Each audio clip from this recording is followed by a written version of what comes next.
हाँ, कक्षा 8 के विद्यार्थी ध्यान दें। ऑनलाइन क्लास में आप सबका स्वागत है। प्यारे बच्चों, पेड़ों के संग बढ़ना सीखो पाठ का 2 कविता बताया गया था, उसके आगे का आज हम शुरू करेंगे। इसमें कुछ कठिन शब्द हैं जिसका मैंने लिख दिया है। शांत माने चुपचाप, चौपाया माने 4 पैर वाले जैसे गाय भैंस, सहन माने आगन, इतराना माने इखलाना, दुष्कर्म माने बुरा कर्म और बासी माने असभ्य हैं। तो प्यारे बच्चों, आइए पहले वाचन करें, इसके बाद हम आपको अर्थ बताएंगे। हो सकता है कहीं शांत चौपाए घूम रहे हों, हो सकता है कहीं सहन में पक्षी झूम रहे हों, तो विनती है यही कभी मत उस दुनिया को खोना, पेड़ों को मत कटने देना, मत चिड़ियों को रोना। एक एक पत्ती पर हम सबके सपने सोते हैं, शाखें कटने पर वह भोले शिशुओं सा रोते हैं। पेड़ों के संग बढ़ना सीखो, पेड़ों के संग हिलना, पेड़ों के संग इतराना, पेड़ों के संग हिलना। बच्चे और पेड़ दुनिया को हरा भरा रखते हैं, नहीं समझते जो वह दुष्कर्मों का फल चखते हैं। आज सभ्यता बहसी बन पेड़ों को काट रही है, जहर फेफड़ों में भर इंसानों को बांट रही है।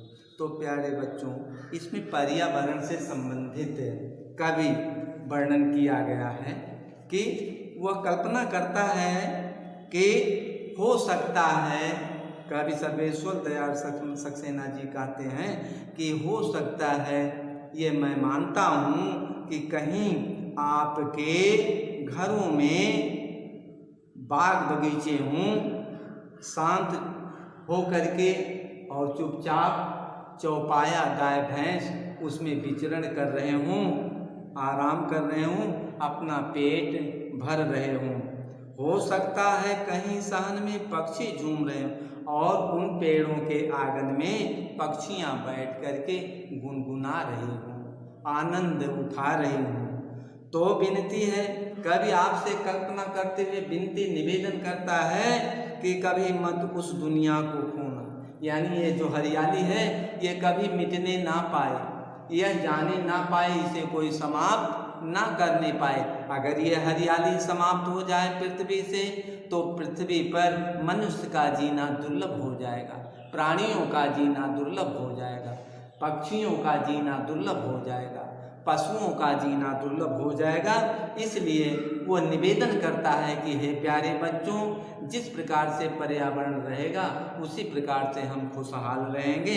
अगर पेड़ हैं तो हम खुशहाल रहेंगे, अगर इन पेड़ों को कोई काटता है तो उसे रोकना चाहिए, कटने नहीं देना चाहिए, और इस हरी भरी हरियाली को कभी सूखने नहीं देना चाहिए। पेड़ों को मत कटने देना। आपके सामने कोई अगर पेड़ काटता हुआ मिले तो आप उसे अपने ज्ञान से, अपने बातों से रिझा करके, समझा बुझा करके कहिए, उसे बताइए कि यही पेड़ हमारे मेघ को, बादल को आमंत्रित करते हैं, इन्हीं पेड़ों के बदौलत वर्षा होती है, इन्हीं पेड़ों के बदौलत पृथ्वी पर हरियाली आती है, इन्हीं पेड़ों के बदौलत हम आप स्वस्थ जीवन जी रहे हैं, अच्छी वायु, हमको प्राण वायु मिल रही है।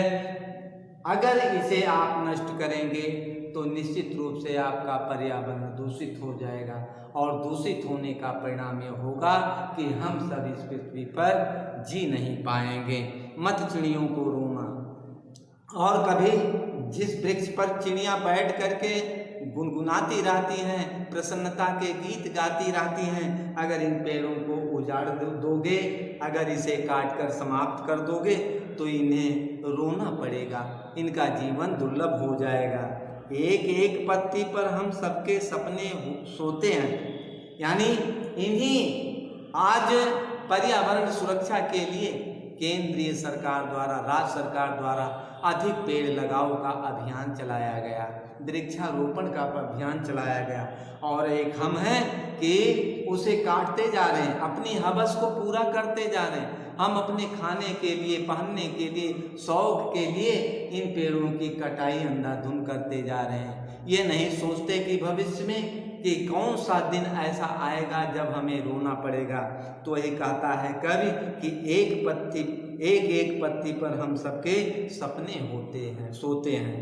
यानी हम अपनी कल्पना करके बैठे रहते हैं। शाखे कटने पर ये भोले शिशुओं सा, जब इनकी एक डाल काटी जाती है, एक वृक्ष 100 पुत्रों के बराबर होता है, इसलिए इनकी एक डाल अगर काटी जाती है तो हमारे घर में जो नन्हे नन्हे छोटे छोटे बच्चे होते हैं, शिशु होते हैं, उन्हीं की भांति ये वृक्ष भी रोते हैं।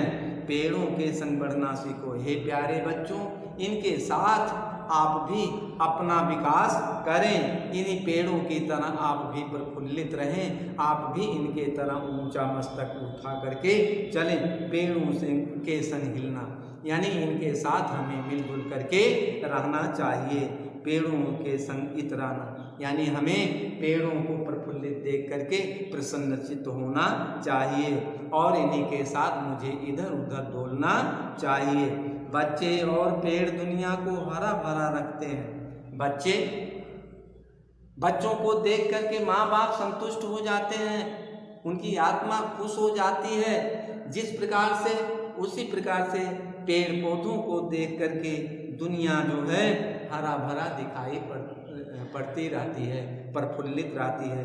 नहीं समझते जो वह दुष्कर्मों का फल, जो इन पर्यावरण, इन वृक्षों के बारे में, इनके विशेषता के बारे में नहीं जानते हैं, उन्हें अपने कर्मों का बुरा फल चखना पड़ता है, बुरे दिन देखना पड़ता है।